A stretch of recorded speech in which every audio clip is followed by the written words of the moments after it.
Good morning and welcome.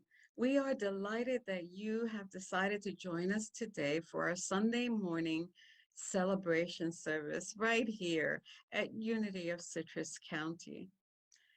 We invite you to get settled in. Our service is about to begin in just a few moments. It is our sincere prayer that the music, the meditation, and the message will uplift you and inspire you to become the light of the world that you have come here to be. We invite you to come and visit us in person. We would love to meet you. And we invite you to also visit our website at www.unityofcitrus.org. Have a blessed day.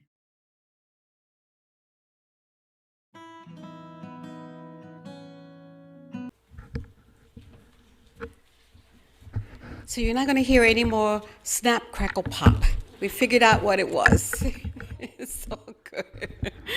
So I will be right here. So, it's not easy to prepare a Mother's Day message. It really isn't. Kind of takes you back to so many memories, right?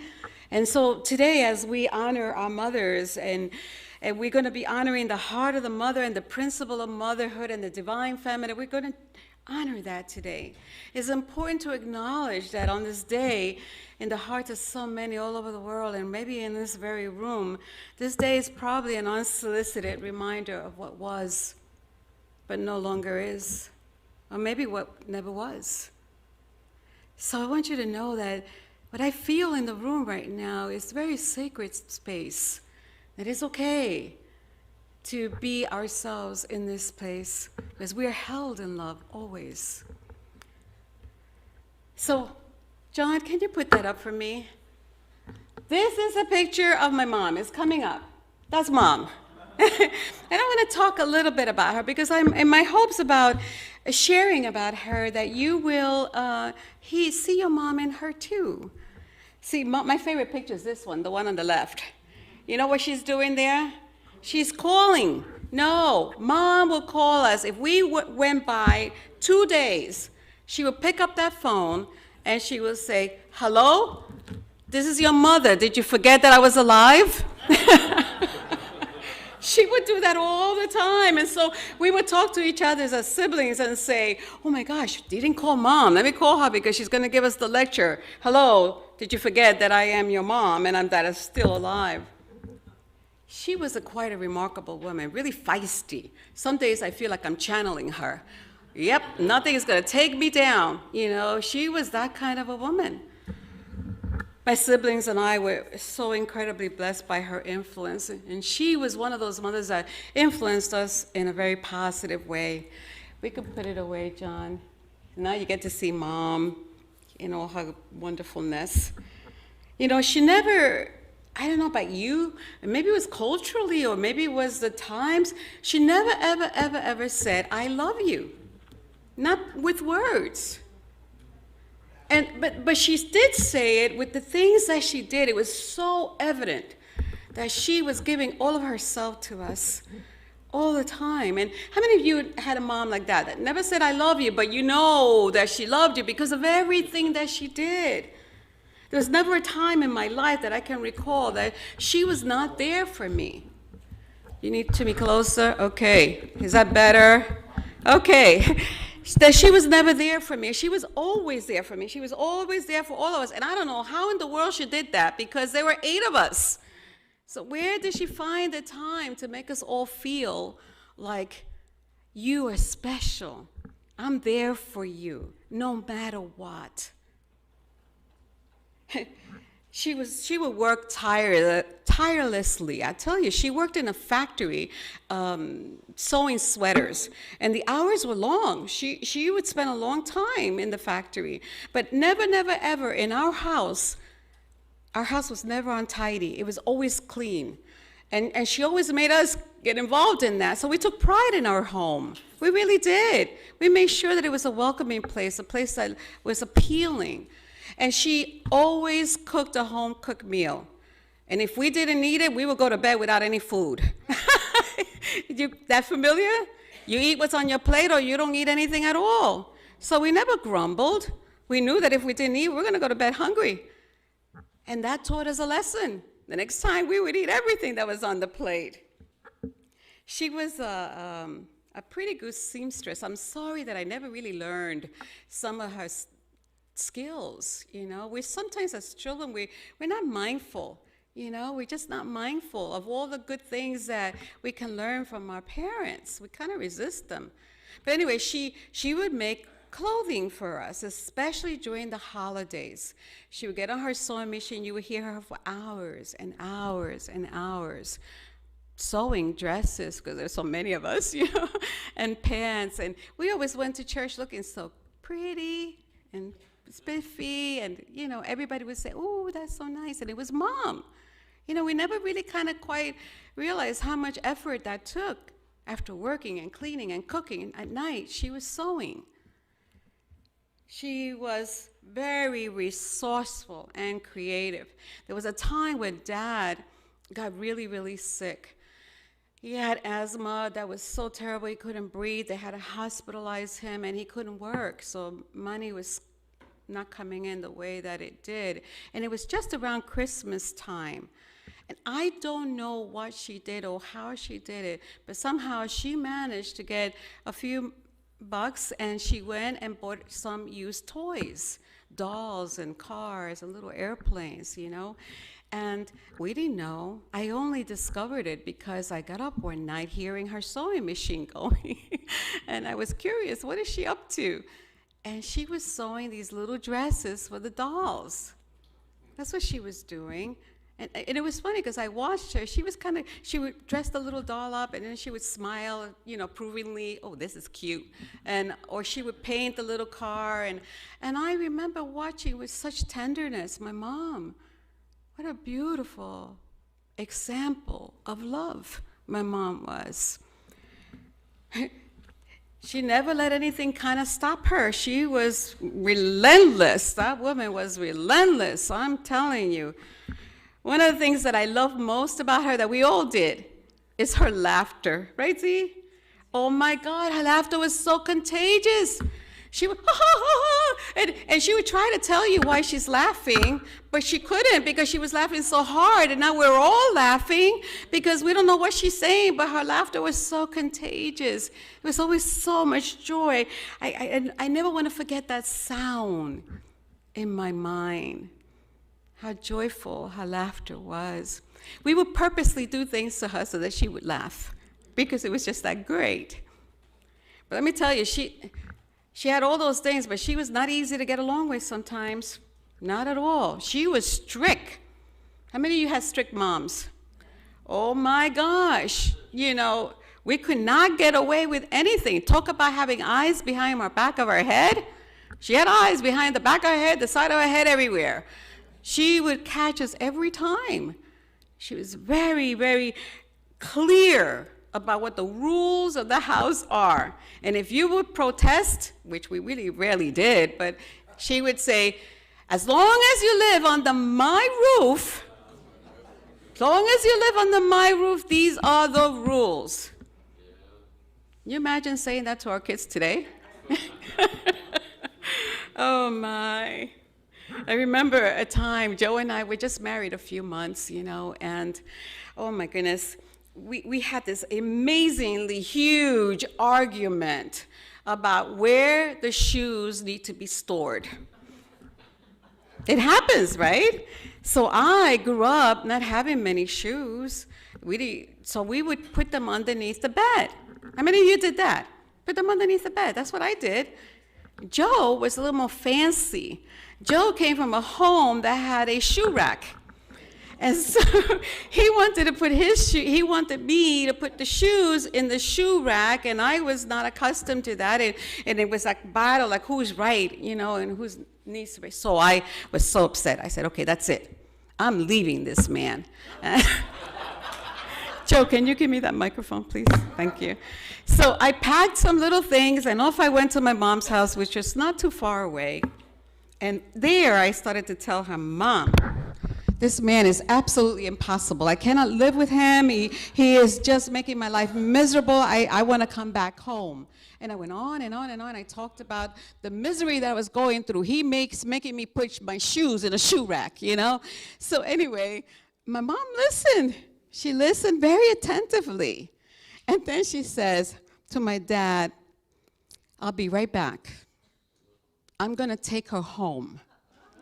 And I say, what? You're going to take me back to that man? She says, yep, I'm taking you home. And she looked me right in the eye. I'll never forget this. She said, you are not a quitter.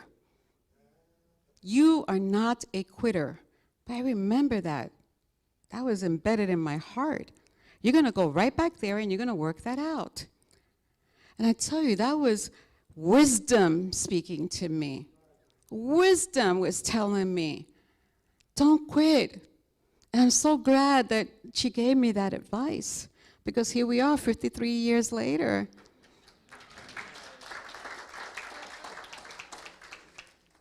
I still don't have a shoe rack.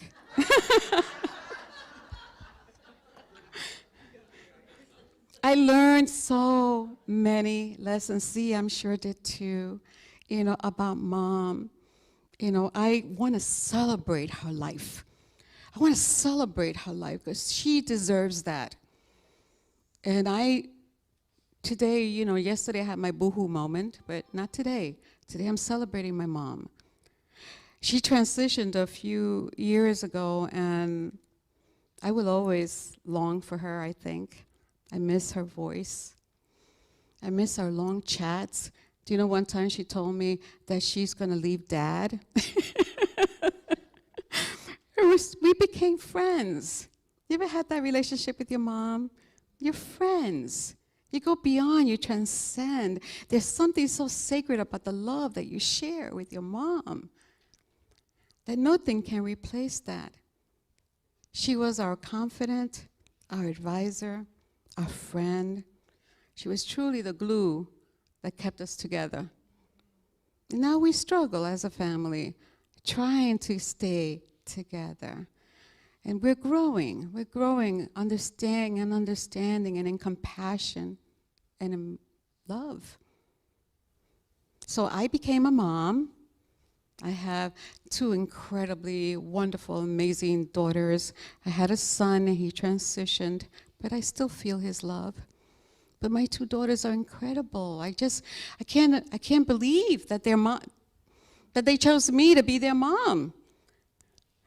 One day, a couple of years ago, one of them said to me, it was Mother's Day, she called to chat, and she says, Mom, if I had one word to describe what a mother is, what you are, the word is generous. She says, you're so generous with your time. You're so generous with your listening. You're so generous with your compassion and love. Mom, you're so generous. And I remember that while I was putting this together, thinking about my mom, that she was the same way. She was incredibly generous with her time and her resources and her love and everything else. How very, very, very fortunate I was, and Z was, and all of my siblings to have had such a mom. And how very beautiful it is for me to watch my own daughters be generous. They give so much of themselves. I sometimes, when I was there in New York, I said to myself, how in the world do you get all this done? They driving kids around, to school and to basketball and football and dance and you name it. How do you do it? Because they're generous. They have the heart of a mother. The heart of the mother. Maya Angelou said once that this statement about motherhood, she said, motherhood is like this. I will look after you, and I will look after anybody that you say needs to be looked after. Any way that you say it, I'm going to be here. I brought my whole self to you. I brought my whole self to you. I am your mom. My youngest daughter, some of you know, has become the legal guardian of a young man whose mother left him pretty much at her doorsteps. He came one day to stay with my grandson, and his mom never came pick him up. She didn't. But she was generous to that young man. She came with the whole of herself to him. And today he's an A student, going to college very soon, and he calls her mom. Amazing, isn't it? How you can transform a life. It doesn't have to be a biological child. You don't have to be female either. Because what is in the heart of motherhood that makes us be generous and makes us to love that way? What is that? You know, when I was putting it together, I was thinking about, and this is not a political statement in any way or form, but I was just thinking about those mothers, those immigrant mothers that cross over. They have to travel such a long distance in dangerous areas. They're worried about being kidnapped and having violence to their children. And they bring their children with them. Sometimes they're so dehydrated because the little bit that they have, they give it to them. Or they don't eat so they can lead. And they're fatigued, and they're just looking for a place where their children and themselves can be safe. That kind of love, that kind of devotion, that kind of sacrifice and courage, it's indescribable. How do you describe that? What is it that in the heart of a mother, you're able to do that? Evan Hodkins of the School of Alchemy said, "The quality of God that gives of itself, nurtures life, and holds everything together is pure love. And the model that we've been given for this way of loving is motherhood." What gives us a chance to love as God loves is really the fact that the divine feminine is within every one of us. Every one of us. The divine feminine is in you, is in me, is not gender-filled. It's part of God's amazing aspect of God's nature that represents the qualities of love and compassion and wisdom and understanding and nurturing and healing and gentleness and wisdom and intuition, all those things. It's part of us. And when we express it, we are expressing from our divine self, from our divine feminine, from that nature of God that makes it possible to have devotion, sacrifice, and courage to press forward. When our hearts are moved with this compassion, with these qualities of the divine feminine, we are expressing from our higher self. We are expressing as a divine self.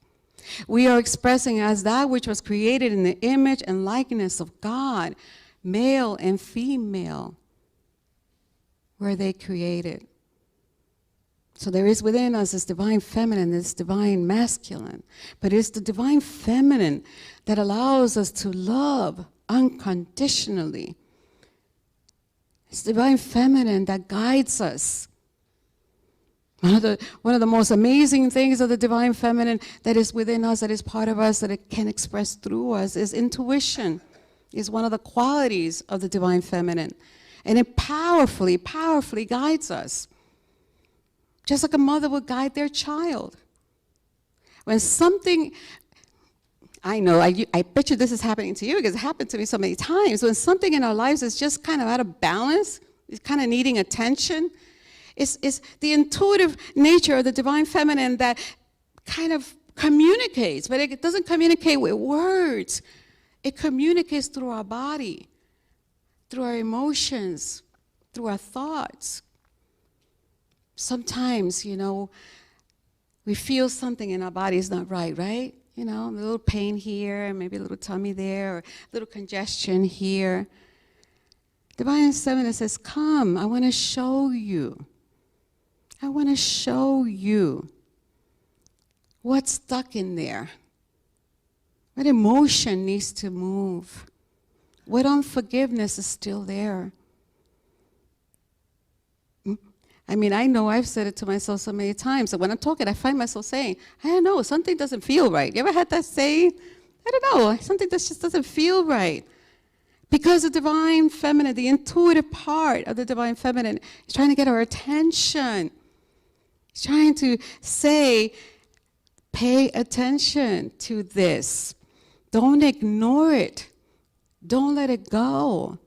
And it keeps trying to get your attention. If you don't listen, or if you kind of just dismiss it and say, oh, I'm not going to go there, it gets louder. And you begin to feel more discomfort. You can't understand, why am I feeling this way? Why is I'm having these aches in my body? What's going on? You know, the truth is, if you stop paying attention, if you say, I'm not going to listen to that, I'm going to just go on and press on and just, bullheaded, I'm going to do it my way, you know what, no matter what, then intuition loses its ability to guide you and to nurture you. It just loses it. So it's important. It's like when a mother tries to steer a child in the right direction, and they just don't want to hear the parent. You know, I was a school teacher. I can't tell you how many times when on parent-teacher night I would say, well, you know, Johnny would really benefit from blah, blah, blah. And the mothers would say, he doesn't listen to me. Doesn't pay any kind of attention. I could say it until my face is blue. And he won't do it. So I just gave up. It's the same. It's the same with your Divine Feminine intuitive quality. If you don't listen, it shuts down. You just don't hear it. You lose its ability to guide you. But there's always good news, right? There's always good news. So your intuition, if you were to lose it, there's one way that you can restore its abilities to guide you and nurture you. And that is by turning within. Purposely say you want to listen. You see, because the voice of intuition is soft, quiet. Sometimes the scriptures refer to it as the still small voice, right? So it is beneath your inner critic. That's always like a little temper tantrum child, you know, wanting attention, wanting to shame you and blame you and tell you you're not good enough, telling you that it is your fault, and on and on and on. It just keeps going and going and going. And if we just pay attention to that, we cannot hear the small voice within, that softer voice. That voice that really just wants to celebrate you. It wants to celebrate you. It wants to bring you to the place of understanding and reminding you of who you are. You're beautiful, magnificently created, full of light, full of love. So this inner voice wants to bring you there. It wants to show you that you're full of worth and you're full of potential. And it wants to guide you to your highest expression of the divine self within you. You are a child of God. And sometimes you just there are times when listening is what we need. Sometimes we just really, really need to listen. Just be still. Try to get beneath that critic voice within you. It has no worth, really. It is only telling you lies. Try to get beneath. Try to touch the heart of the mother. Sometimes listening is what you need, and other times sometimes it's asking. You have to ask, where can I, if I am truly divine, if I am pure love, if that's where I came from, that's the essence of my being, then where can I be more loving, more nurturing to myself? I want you to listen to that. To yourself. And that's so important because you cannot be that for anyone else until you are that for yourself. You won't be able to love if you don't know how to love yourself. Not purely, not unconditionally. You won't be able to nurture until you've learned to nurture yourself. That's why when I was in ministerial school, they kept telling me over and over again, self-care, self-care, self-care, self-care, and I don't always do it, I'll be honest with you. So if I'm not loving myself, not taking care of myself, if I'm not allowing myself to be in that feel with divine presence and listen and know,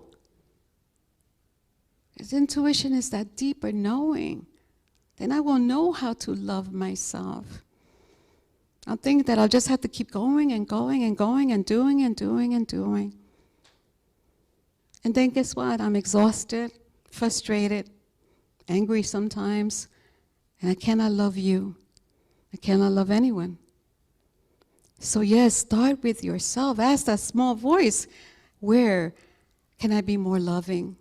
Where can I be more nurturing? Where can I be more kind? Where can I help me to stop listening to the critic's voice? I have to prove it. You don't have to prove anything. You're perfect and beautiful and wonderful and magnificent just the way you are. Just be in touch with the essence of your being. There's a passage in the Gospel of Matthew where Jesus just illustrates the depth of his love and compassion for his people. He says, Jerusalem, Jerusalem, you who will kill the prophets and stone those that are sent to you, how often I have longed to gather your children together, to gather you as a hen gathers her chicks under her wings, and you are not willing. Isn't that a powerful passage? There's this divine love that is always present, always willing to move through us. It's what holds us and sustains us. It's what keeps the universe in place. It wants communion. It wants to gather us under its wings. And we are not willing. You still want to go around gossiping and pointing fingers and doing all that we do. And I'm not talking about you, I'm talking about me too. Because we're in that human nature. But how beautiful it is when we can listen to that soft voice beneath all that critic, where we don't have to strive because we know who we are. We can stand in our worth and in our light. That's what is the plan for us. Charles Fillmore himself of the Unity Movement, he said he appreciated mothers and deeply appreciated them. And he appreciated the divine feminine in each and every one of us. And he said that the mother idea, that idea in divine mind that we are striving for, that mother idea is the perfect idea of divine love. He had that down packed. That's where we're going. And it has nothing to do with gender. This is all of us, male, females. The mother idea and as a divine feminine is guiding us to become that perfect idea of love. Eric Butterworth, he says, and he's one of those beloved Unity ministers that most of us have heard about. He said, when the intellect is unified with the super-conscious flow, there is a balance of the male and female. Then only is there hope for creating a world of order, of peace, and of goodwill. One is simply not qualified for life in modern times without a sense of the transcendent, the free-flowing of understanding, of love, and of wisdom. The wisdom to believe the heart of the Sacred Mother, our divine feminine. So on this Mother's Day, celebrate the memories of your mom. Celebrate your mom if you're with you. Oh my gosh, what a gift if your mom is with you. Love her, treasure her. It's the most amazing thing. I would wish my mom were here, but I know she is. Mom's love is always with us.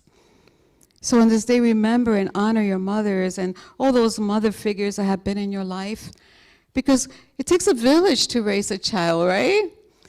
And I look back, there were so many mother figures that stepped in when my mom would work late, and they would come and help us out. I'll never forget those people in my life that encouraged me and supported me and helped me to become the woman that I am today. So let's remember all these qualities of the divine feminine, but more than that, let us listen how we can express them, how we can be more of that in the world. It is the only thing that would ever heal this world. It really is. Don't be so hard on yourselves. We are in a human condition, having a human experience, but beneath all that, we are magnificent. We are powerful. We are led by that divine feminine heart of the motherhood, heart of the mother. Believe that. She is the air that you breathe, the very ground that you stand on. It is always everywhere present. So I love you, and I hope that your day is full of joy, no matter where you are. Do not forget to know that within you, there is something so remarkable that can heal you and can heal the world. Namaste.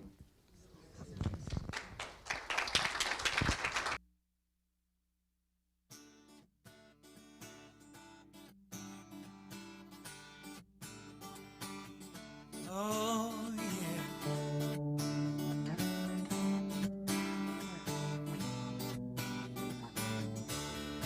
God, you are every mountain. God, you are every ocean. God, you are every canyon, every inch of earth and sky. God, you are every morning. God, you are every midnight.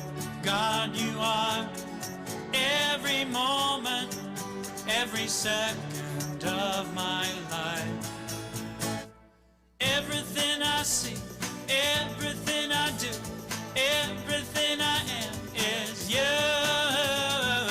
Everything above, everything below, everything I know is you.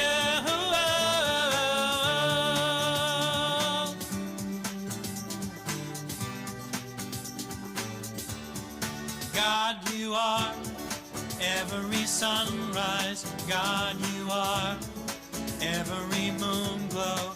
God, you are every star shine, every inch of earth and sky. God, you are every springtime.